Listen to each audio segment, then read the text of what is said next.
I'll be sharing to you the second culture na meron po sa loob ng Kingdom of Heaven. Amen? Sino po nakahanda na sa inyo? Hallelujah. So, kung nakahanda na kayo, ang umpisa ko po ay hindi title. Mamayang dulo na yung title ko. Okay? So, review tayo ngayon.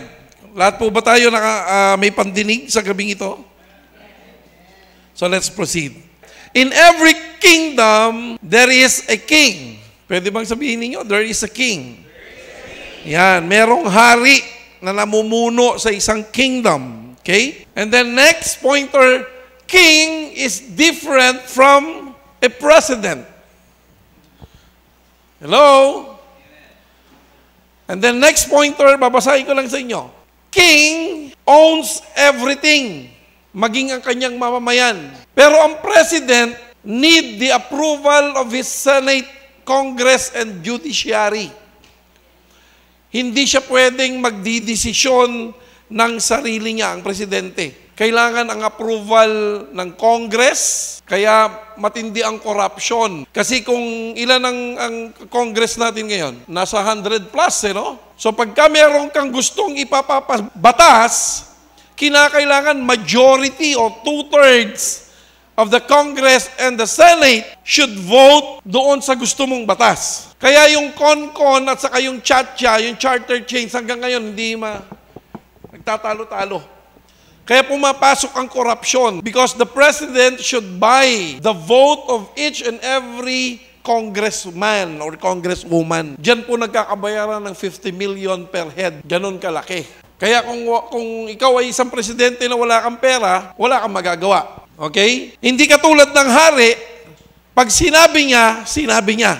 Okay? King inherit their throne. Namamana nila yung kanilang trono. While presidents are elected and serves a limited term. Sa atin po, ilang taon ang term ng president? 6 years lang. Tama? Pero ang king, kapag yung pamilya nila, ang pinanggalingan ng hari, all throughout na yon. Hanggang sa mamanahin na ng anak, ng anak, ng anak, ng anak. Nakukuha niyo po ba? Ibig ko sabihin. And the word of a king cannot be broken. Pag sinabi na ng hari, hindi pwedeng salungatin. Sabi ng Ecclesiastes chapter 8, verse 4, since a king's word is supreme, who can say to him, what are you doing? Walang pwedeng sumalungat. Hello? And the king that God appointed to us is Jesus. Hello? Can we say Jesus? Jesus. Yan. Hallelujah. Now, in the kingdom, there is a king. And when there is a king, in the kingdom, there is also a government. Can we say government? Government. Yan. Mayroon siyang gobyerno. Anong klaseng gobyerno? Kingdom of Heaven's government, okay, is different from the democratic kind of government. Kakaiba po siya. The Kingdom of Heaven's government, o KSG, is called the Kingdom of God. Tayo, ang tawag natin sa gobyerno natin sa Pilipinas, democratic. Tama po ba? Pero sa Kingdom of Heaven, ang tawag doon ay Kingdom of God. Yun po yung klase ng government sa heaven. Whereas, sabi niya, the King's word is supreme. Unless otherwise, he authorized other to have the power. Kapag yung hari, binigyan ng karapatan ng isang tao, saka lamang magkakaroon ng kapangyarihan yon. Sino po ba binigyan ng kapangyarihan? Sino? Tayo, no? For us to have dominion. Dapat nauunawaan po natin ito, mga kapatid. Para sabay-sabay po tayong nakakaunawa sa kaharian ng Panginoon. Unlike sa democratic, the voice of the people is supreme.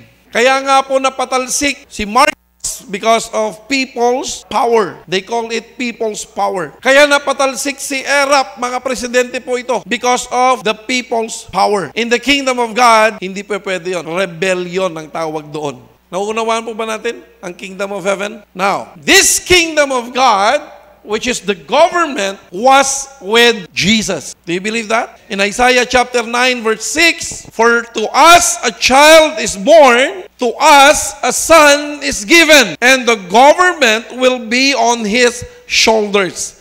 And he will be called Wonderful Counselor, Mighty God, Everlasting Father, Prince of Peace."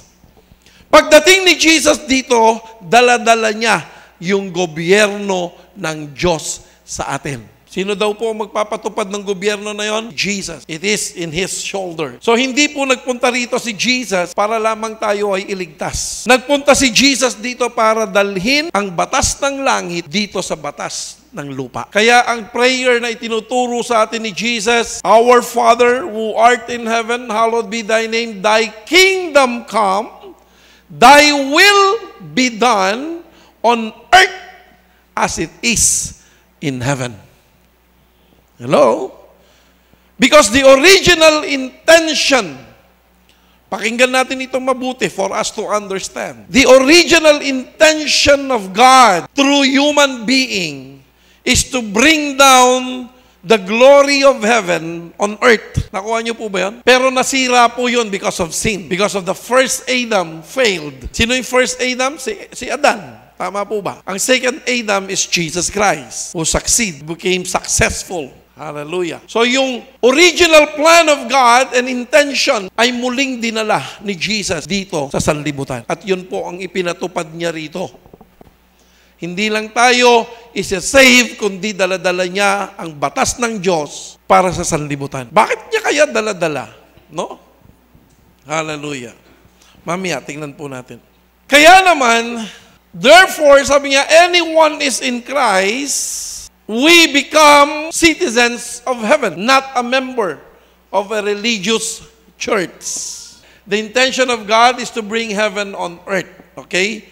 Okay, so next tayo. Sino po rito ang tumanggap na kay Jesus Christ? Alright.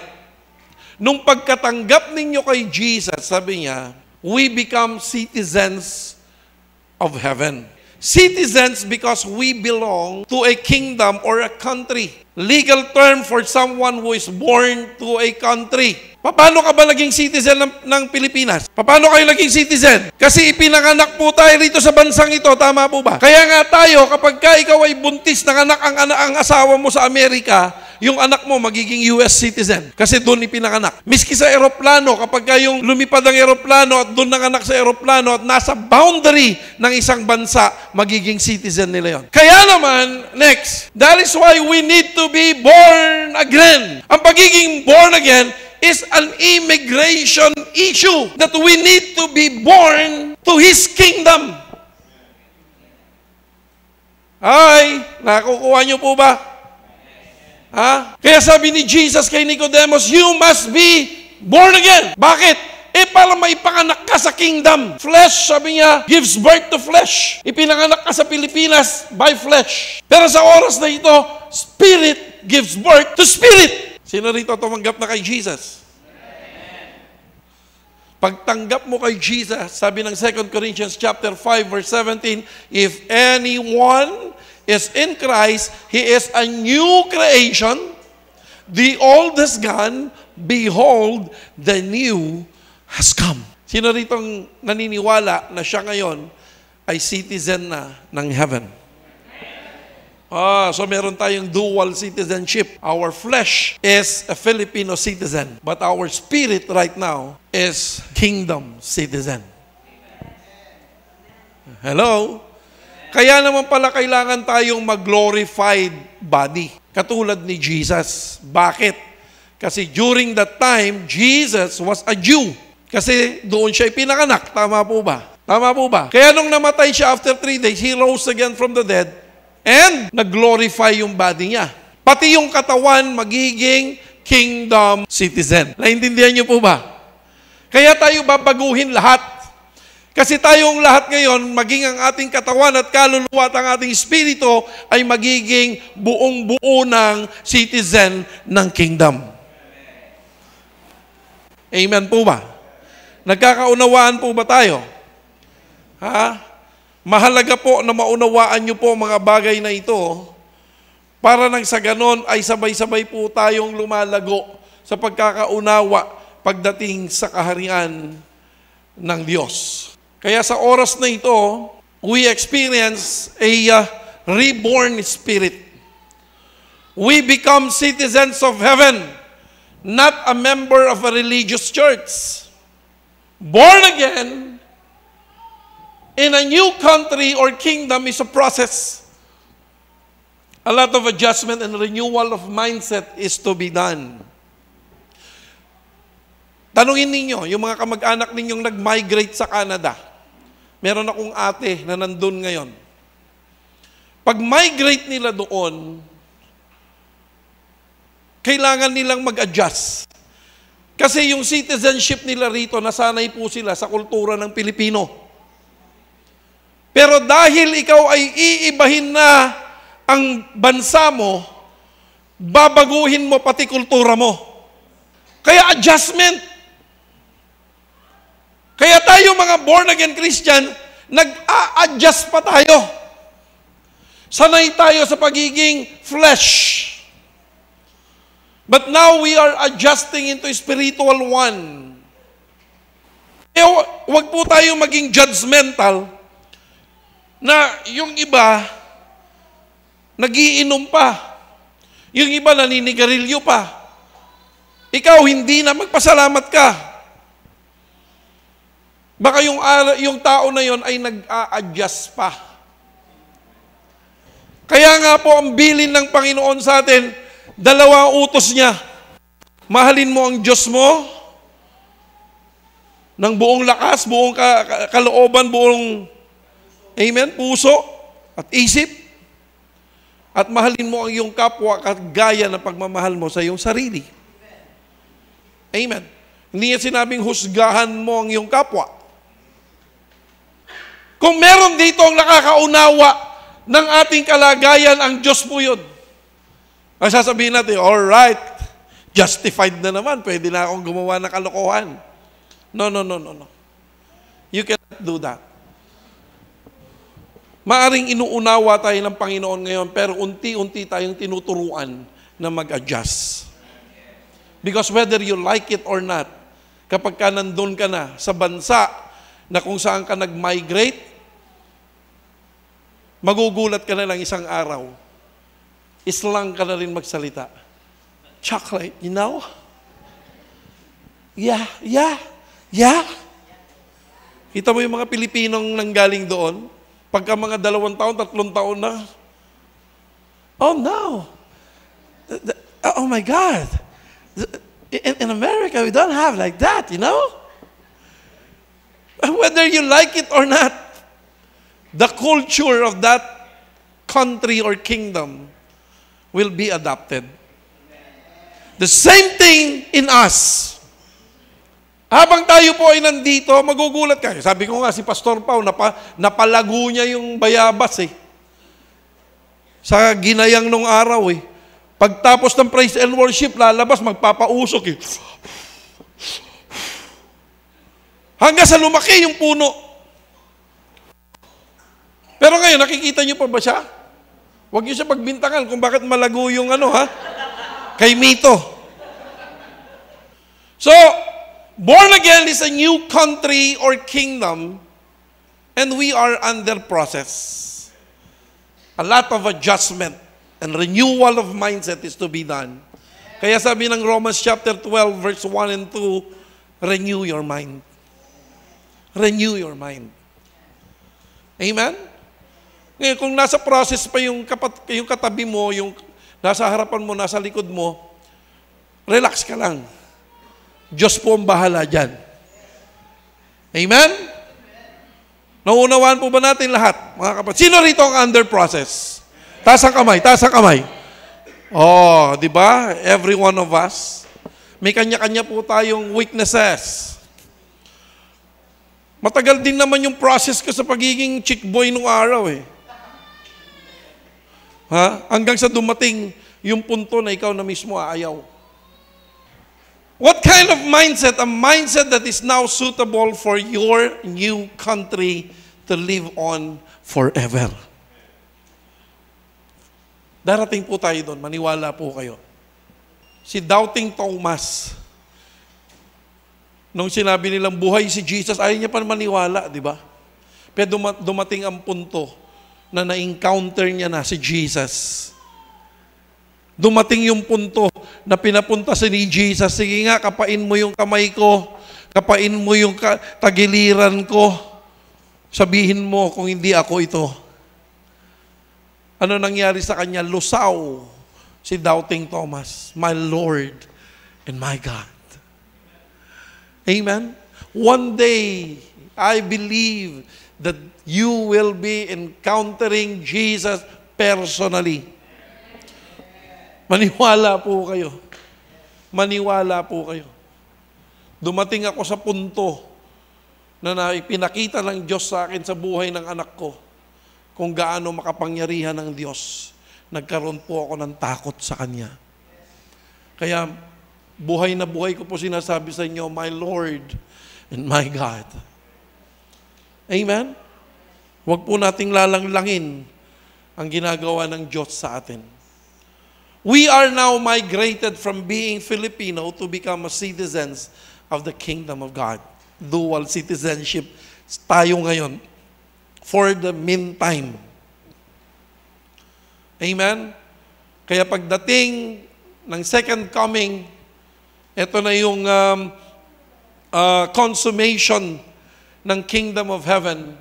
Mga kapatid, tayo po ay magkakaroon na ng single citizenship, and that is in the kingdom of heaven.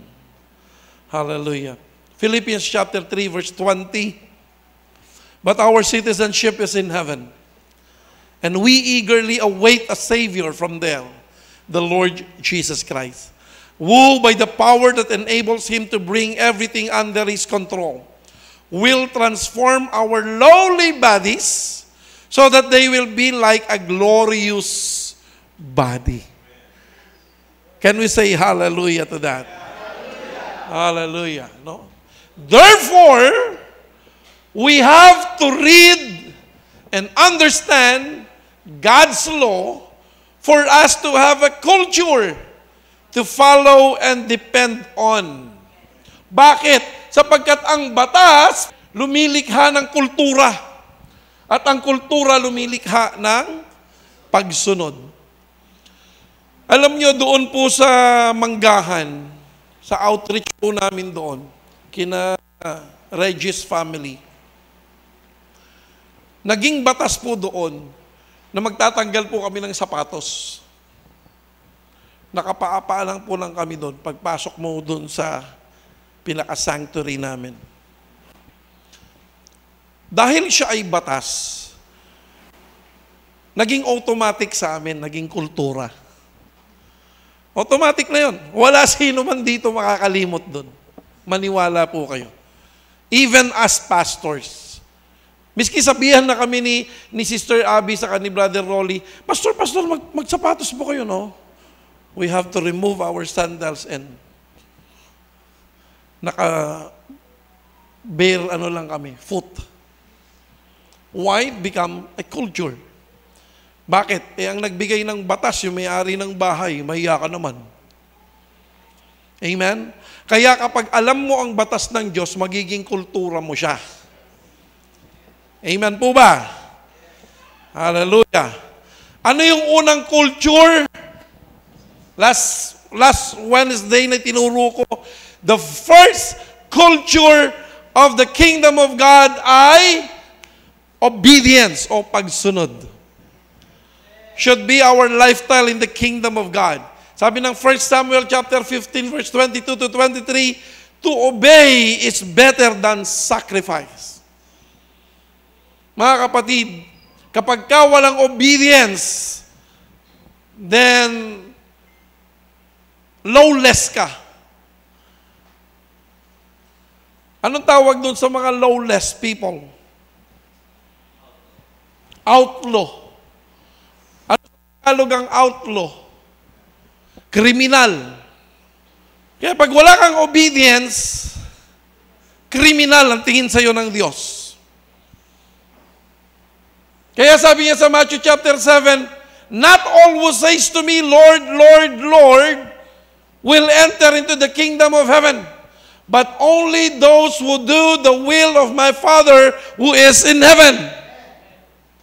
Kaya kagabi tinatanong ko yung grupo naming mga intercessors. Anong tingin nyo kay Jesus? Majority sa atin, ang tingin natin kay Jesus ay tagapagligtas lamang. Majority sa atin, ang tingin natin kay Jesus ay isang mabait, maaasahan. Pero nakalimutan natin, tignan na si Jesus ay hari. Pwede ba natin sabihin, hari? Kaya nung tinanggap natin siya, I accept you, Jesus, as my Lord and Savior. Kaya pag sinabi mo, pag ang tingin mo kay Jesus ay hari, nandoon ang reverend or respect. And you can just imagine if the king is in the midst of us, nandito siya ngayon, tapos iba ginagawa mo, nakakaya sa hari. Ang pagdating ng hari, pinaghahandaan yan. Binibigyan niya ng respeto. Binibigyan niya ng maggarbong pagsalubong. Hindi ba ang lahat, bago magsalita, lumuluhod pa yon? Ipagpatawad niyo, mahal na hari. Nire-respeto eh. Pero tayo, sa mga born again ngayon, nasobrahan tayo ng grace. Yung freedom natin nasobrahan. Napalitan ng kabastusan. You know, if you acknowledge Jesus as your King, maniwala po kayo. Alas 8 ang service, alas 5 gising ka na. Because you have to prepare to meet the King. You don't want to be late. You don't want to be disturbed the ceremony, the celebration for the King. Naunawaan po ba natin mga kapatid? Hindi po namin kayo kinokontrol, kaming mga pastor, na dapat kayo nandito, ganitong oras, dapat ganito, dapat gano'n. No. Because we understand the reverend for a king. Sabi ko nga sa inyo, nung kami nakatira sa Project 4, we woke up at 4:30 or 5 o'clock in the morning. Pero nung kami ay lumipat na rito sa San Mateo, which is mas malapit na, ganun pa rin ang gising namin. Bakit? Kasi hindi naman nagbago ang paggalang ko sa Diyos. Maliwanag po ba? Now, what is our first culture? Can we say that? Obedience. Tandaan nyo po yan, sapagkat yan po ang ultimatum na kauna-unahan na meron ka dapat disiplina sa sarili mo in the kingdom of heaven, ang sumunod. Even in military. Sa military, kapag ka ikaw ay civilian, pagpasok mo sa kanila, ititrain ka, buburahin nila ang isipan mo bilang isang civilian. Ituturo nila sa iyo ang pagiging sundalo. At number 1 motto ng sundalo, obey first before you complain. Obedience is very important in the kingdom government culture. Amen po ba? Obedience. Number 2 culture is, can we read it? Dependence. In all our ways, acknowledge Him. Sino rito ang dumidepende sa Diyos? Ako'y natutuwa kanina sa mga testimony nila ni Diane at saka ni Regina. Wala naman talaga tayong magagawa eh. Out of control tayo eh. So, you believe in your King. You know, as I worship the Lord, pinapakita ng Diyos sa akin, tingnan mo mga anak mo. Tingnan mo si Monique. Buhay pa hanggang ngayon. Sabi mo, hanggang 30 years lang inihingi mo. Ba't hindi mo hingin ngayon hanggang 45? Tingnan mo yun. Sino mag-aakala mabubuhay siya? Maging doktor ay nagtataka kung bakit buhay pa siya. Tingnan mo yung anak mo, kumakanta. Tingnan mo yung anak mo, tumutugtog. Tingnan mo yung dalawa nandyan. Kompleto kayo. Why? Because of my faith. Why? Because I recognize Him as my King. Nagkaroon na ako ng confidence sa Lord ko ngayon eh. Lord, ano pa magagawa ko? Kung magre-reklamo ako or whatever. Buhay ko na ang purihin ka. Buhay ko na ang sayo ay sumamba. Amen? Of course, one day we will be separated. Each and every one of us. Pero ngayon, tinetrain ko sarili ko to become dependent to my King. Sabi ng Proverbs 3, 5, and 6, trust in the Lord with all your heart and lean not on your own understanding. In all your ways submit to Him and He will make your path straight. Ang dami nating mga pangarap. Ang dami nating hinahabol. Kaya yung next, sabi ko, wealth, prosperity, success should never become man's pursuit in life.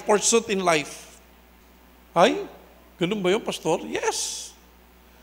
Why? In Matthew chapter 6, verse 33, it says, but seek ye first His kingdom and His righteousness, and all these things will be given to you as well. The word bet, it is a governmental order. It is a law. Batas po ito. Hindi po ito emotions lang. But it is an order. Again, King ang nagsasalita. But, sabi niya, seek ye first. Parang saan ang batas? Law was made for the good of His citizen. Do you believe that?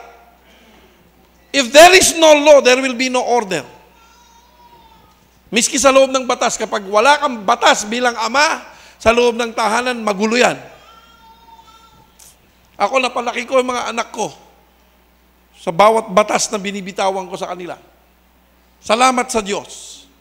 Wala akong anak na naging lasinggero, naging drug addict. Kasi ako mismo nagturo sa kanila. Ilaki nung binata yan, bumili ako ng beer. Ito, mag-inuman tayong dalawa anak. Pagka nakaganitong alak ka na, nakaganitong dami ka na, ito na ang tama niyan. Pag pumasok ka sa nightclub, yung mga babaeng ite-table mo doon, umpisa pa lang, mahal ka na nila. Hanggat meron silang mauhot-hot sa'yo. Yung kanilang ladies drink, parang imbudo yan. Kada inom, 250. Uubusin ang pera mo. Lahat yun, itinuro ko sa kanila. Mamili ka kung anong gusto mo. Pinakita ko sa kanya kung anong klaseng buhay meron. If there is no law, there is no order. Law is very important. You should know the law of God. Amen? Law was made for the good of His citizen.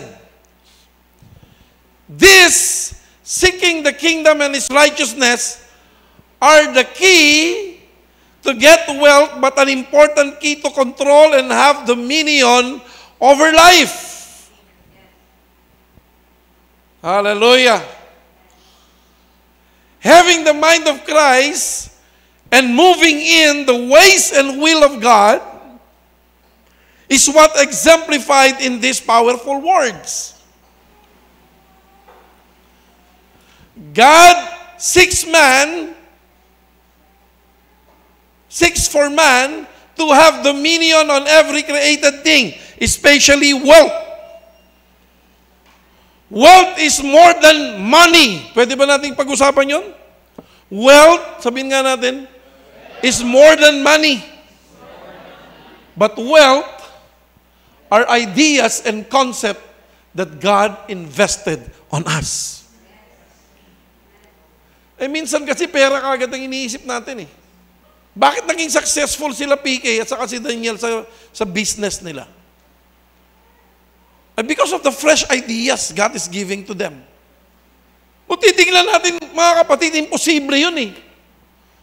Ang daming nag-online na ngayon, wala na. Nagugulat ako sa mga desisyon nilang mag-asawa. Fiancé naman na, di ba? Ba't namumula ka na naman? Nagugulat ako sa mga reason out ni Daniel. Ngayon lang ako nakakalinig ng mga ganong pagrarason. Magtatayo kami ngayon ng panibagong bodega nila na malaki. Ganito siguro kalaki. Next week, tabi ng 7-Eleven. And they will be spending millions to build up that store. Sabi ko, anak, parang gagastos ka ng milyones tapos magre-rent ka.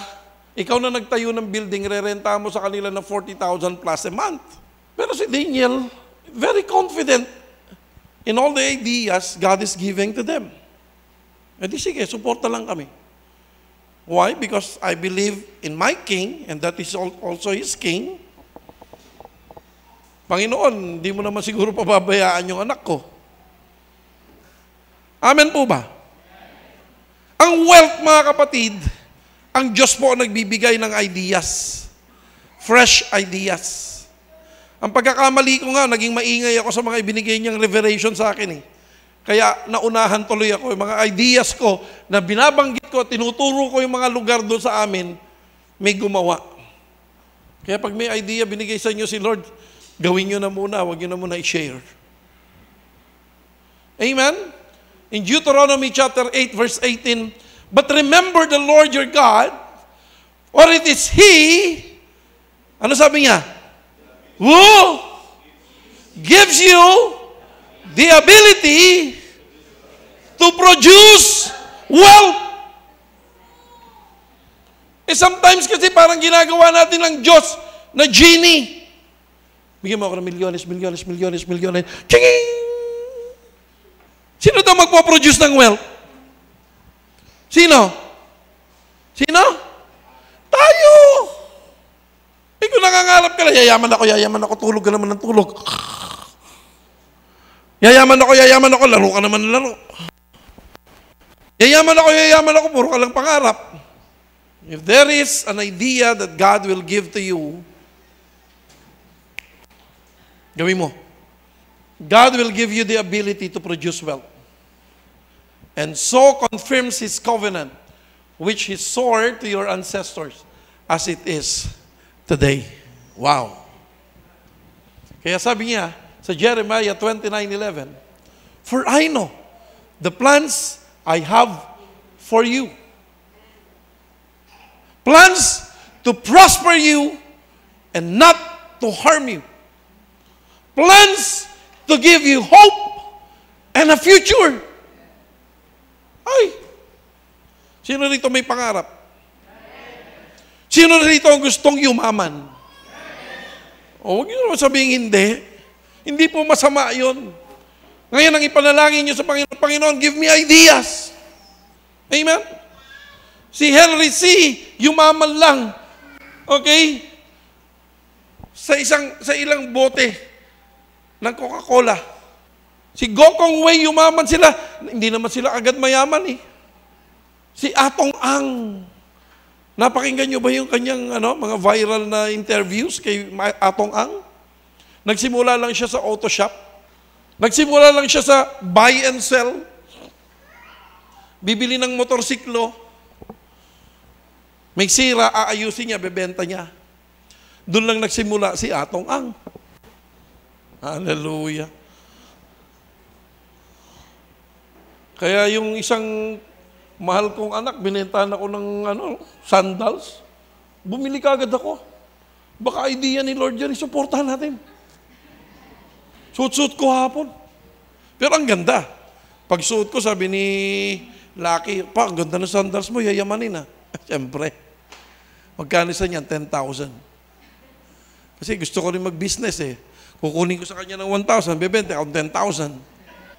Hallelujah. Seeking means to discover, look for, and search out. Kaya sabi niya, but seek ye first. Seeking is an investigation. You are to investigate first if it is really from the Lord or not. Huwag tayong banat ng banat.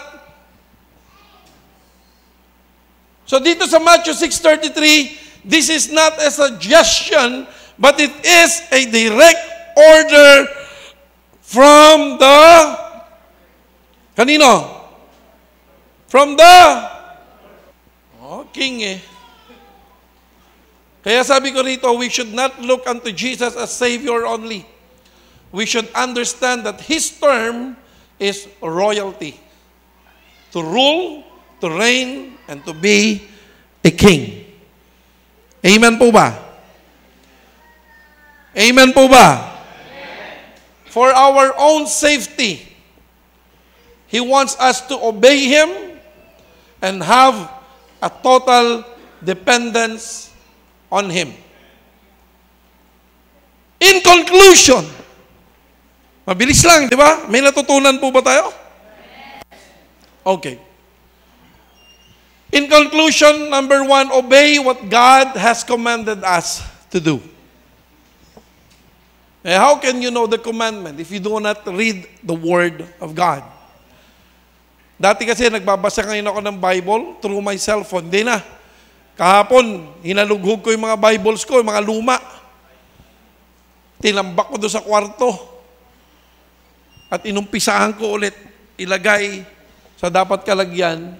At gusto ko ulit magbasa doon sa mga lumang libro ko. Amen? I was convicted upon doing this lesson. Review the commandments of God. Amen? Of course, dalawa naman po yung commandment talaga. Love your God with all your heart, with all your soul, with all your mind, with all your strength. And love your neighbors as you love yourself. Okay? Major po yun. Okay? Ngayon, lagi niyong ilalagay sa isip niyo, obedience and total dependence. Next, dependent is trusting. Let us depend on God in all things. Sino rito ang nagdidepende sa Lord? Sino rito ang nangangarap makapagtapos ng pag-aaral? Yung parang imposible. Sino rito yung nangangarap maging doktor? Ikaw ba yun? Taas mo nga kamay mo, hindi gusto maging doktor. Sa ngayon, sa tingin mo, imposible. But if you have that confidence in your heart right now, and put that in total dependence to our King, who gave His life to every one of us, nothing is impossible. Next, God, tingnan nyo to. God trusted us all things. Sabi niya, let them have dominion over all the creations. Hindi nyo ba naiisip yun? How confident God to us? Eh, tayo pinamamahala niya eh. Eh, why not trust Him for this confidence given to us by God? Lord, pinagkakatiwalaan mo naman pala ako eh. Yung ba naman pang-enroll ko pang doktor, hindi mo kayang ibigay? Imposible yon. Lord, pinagkakatiwalaan mo ako, magiging broadcaster ako. Hindi ba imposible yon? Magiging posible yan. Next, we need to dwell in His mindset that takes control on every situation and circumstances. Let's get the mindset of Christ in us. Oh, I love you, Lord. Amen? Kaya ang title sa gabing ito ay We are to live a divine dependence to God. We are to live a divine dependence to God. Are we all blessed tonight? Pwede po ba tayong tumayo lahat?